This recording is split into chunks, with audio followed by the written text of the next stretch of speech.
What's up, guys? Today I'm starting a new series and it's going to be all about helping you break through some of those scoring barriers.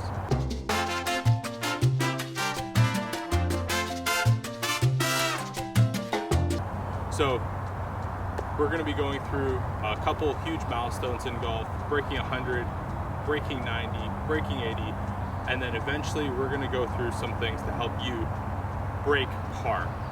So today we're going to be doing the first of this series. It is going to be how to break 100. So here are some key things that you need to be doing to break 100 and finally get into the 90s. So we're going to start off here. The very first most important tip is, if you had never broken 100, get up there to the front tees. They're not the ladies' tees, they're the forward tees. We're out here on the golf course to have fun, enjoy ourselves, and shoot some good scores. I don't care if you're playing with your buddies and they say, hey man, come on back here, you know, all these are the men's tees, the blue tees. No, you haven't shot under 100. Get up there, enjoy yourself, tee it forward, have some fun, and that's where we're going to start off. Gradually we'll move it back, but starting off, you have no business being anywhere near the back tees. So now that we're on the appropriate tees, we're going to talk about what we're going to do here and how we're going to get this ball in play and how we're going to break 100. So first things first, play your shot shape. Don't come out here, try to hit a draw when all you hit is big fades, okay? Play your shot, use it on every single shot off the tee. If the hole calls for a little draw around the corner, I don't care. You're going to play your fade. If for some reason that fade you would run out of fairway, you're going to club back and you're going to hit it to the fat part of the fairway. You're not going to try to be a hero off the tee and hit that tight little draw that you can hit 1 out of 100 times on the range.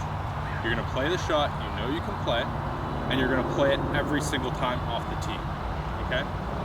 Now, if you cannot hit driver, this is not the place to start trying to hit it. That is reserved for the range, so what you're going to do is you're going to find another club, the club you can hit the absolute longest with some consistency and get it in play, and that's what you're going to hit off the tee. Now that we have our club chosen, we're hitting 3-wood because we can't hit driver today. We have our shot shape. It's going to be a tiny fade because that's all I got. Now, when you come to a hole like this, where there's water left, okay, we need to aim where we want the ball to finish, not where we want it to start. We need to aim roughly where we want it to finish, away from those hazards, okay? Big thing is we always want to try for the ball to finish away from the most penalizing area. So in this case, it happens to be left. We're lucky, we're hitting a fade. This should be easier. Had it been on the other side, we would want to aim more to the left where we want the ball to finish to really give ourselves the best chance to avoid those big numbers. I mean, at this point, even where we're aiming, we're going to hit them left and right of that. Okay, the best players in the world do, and so are you. I mean, we're trying to break 100 here, not break par. This last little bit here is one of the key things, and it doesn't just apply to off the tee, it applies to every single part of your game, is I want you to make sure you stick that finish. I want to make sure our balance is good and that we're swinging within rhythm. Again, this is the golf course. This is where we play golf. We don't work on our golf swing here. I don't want you coming out here trying to make swing changes and all this crazy stuff. Swing within yourself. That doesn't mean swing slow. It doesn't mean swing soft. We still need distance. But if you cannot stick that finish, you're swinging too hard, okay? So we need that balance, play our shot shape, and play the appropriate tees, okay? And stick to that on every single hole.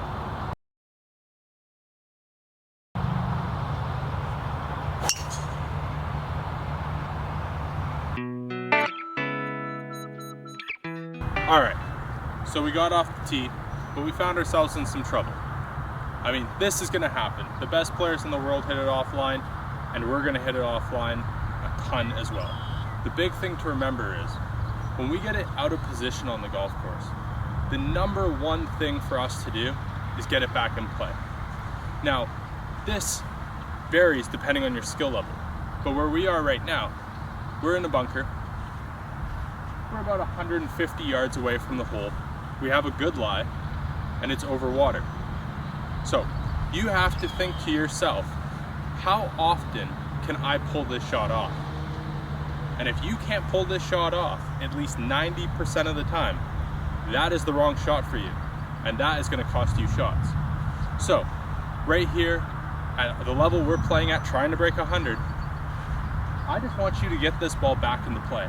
I don't want you to take it on. I just want you to get somewhere back in the fairway so that we have a nice clean shot for our next one.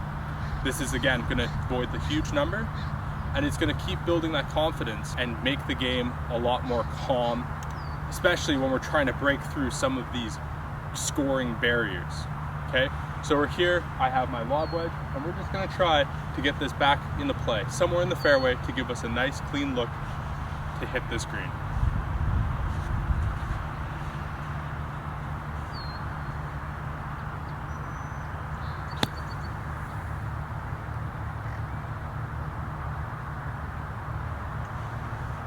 Back in the fairway with a nice, good lie to hit to this green. Now this applies to every situation. Here we're in a bunker, but it could be if you're in the rough, in trees, it doesn't matter. Any situation where you have to manipulate the ball, try to do something, we don't want to. We want to punch it back into play, give ourselves a nice, clean, full swing, and move on. So, when it comes to hitting into greens, the big thing I want you to take away is that we are not aiming at the pin. I don't care where the pin is. We are going to be aiming for the middle of the green, both in distance and in line. This will basically hold true until you get to a little pitch shot or something. Right now, all I want you to be thinking about is where's that middle of the green and how can I hit it? Again, we're sticking with our shot shape. We're sticking with our natural shot, what we feel comfortable with. If we're changing it, we change it on the range, but when we get here, we play with what we got, we aim at the fat part of the green, and we don't do anything fancy. Don't overcomplicate it, okay? Golf is hard enough as it is. We don't need to be thinking about flights and shapes and all this. We're gonna be focusing on trying to make good contact with the ball, again, swinging within ourselves, nice, good balance, and picking very, very conservative spots. Because at this point, you might just hit it.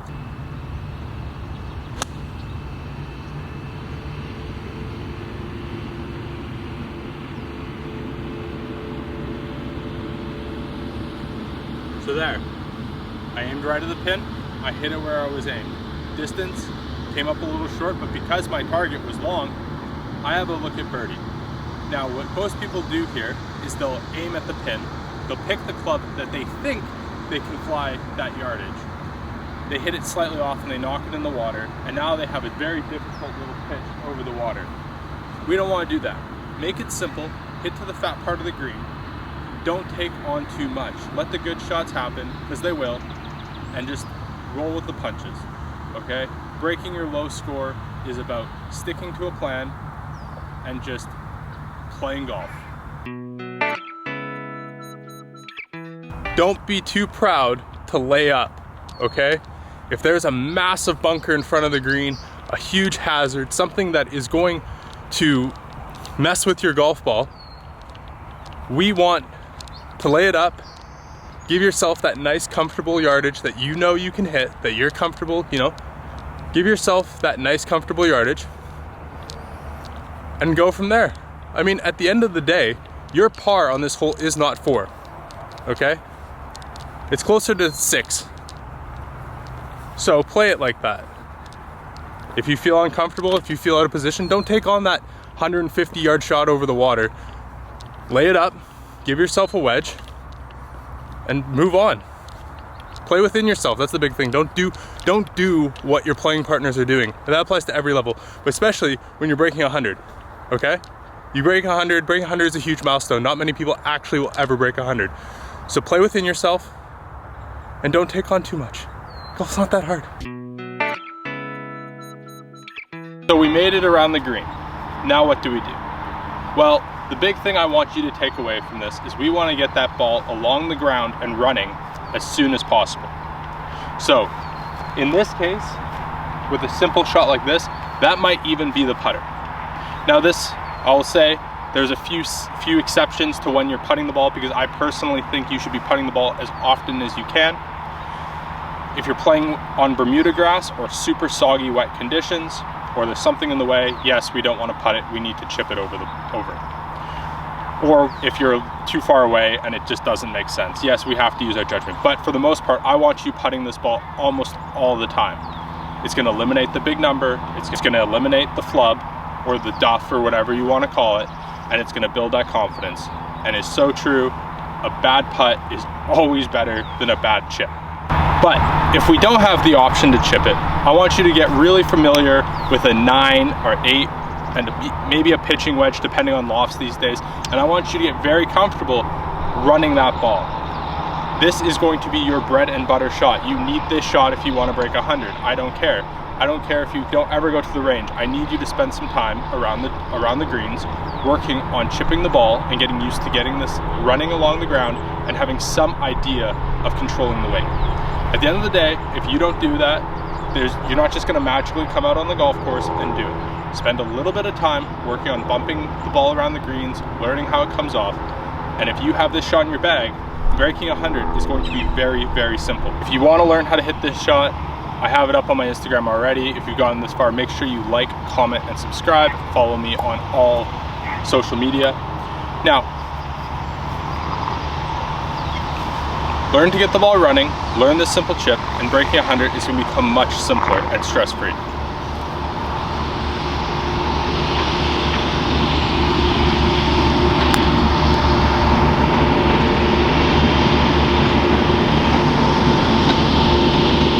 Something like that, cozied up nice and close, or just get it on, 2-putt, walk off with your bogey, walk off with your double. You're still on pace to break 100. Now we're on the putting green.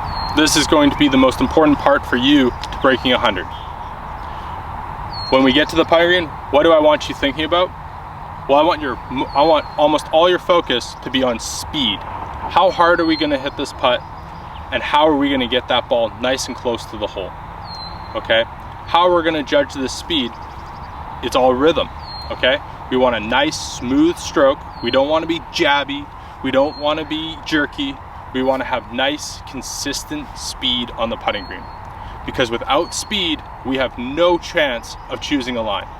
So if there's one thing you're going to think about when you're on the putting green, is I want you to be very, very focused on how your speed is and how you're going to get that ball to the hole. Okay? Mechanics in putting in any part of golf are important. There's no doubt about that, and I'm not saying there isn't. But this isn't the place to work on your mechanics. I want you to be focused on how we're going to get that ball to the hole. And the thing with putting is, there's really no athletic ability to it. So, I want you to be thinking speed, speed, speed. That is number one on the putting green. How are we going to roll that ball nice and close to the hole?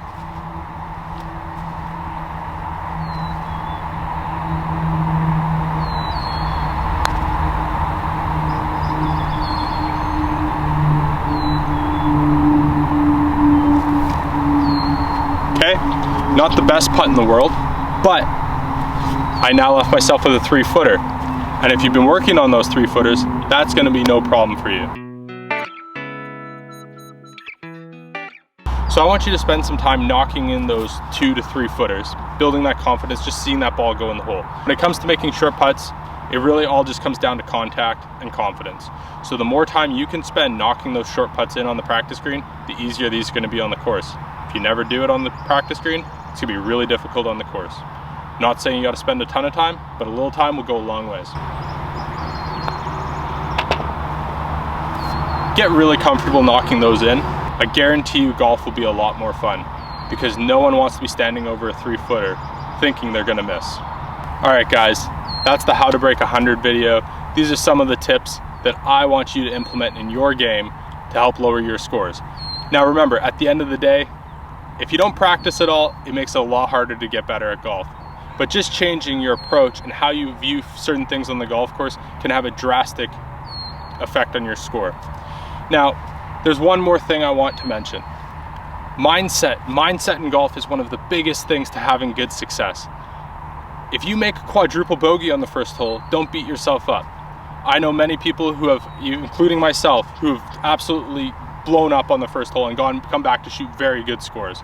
So I want you to do the same thing, whether it's you're shooting your personal best or your worst round ever. I want you to approach every situation the same way.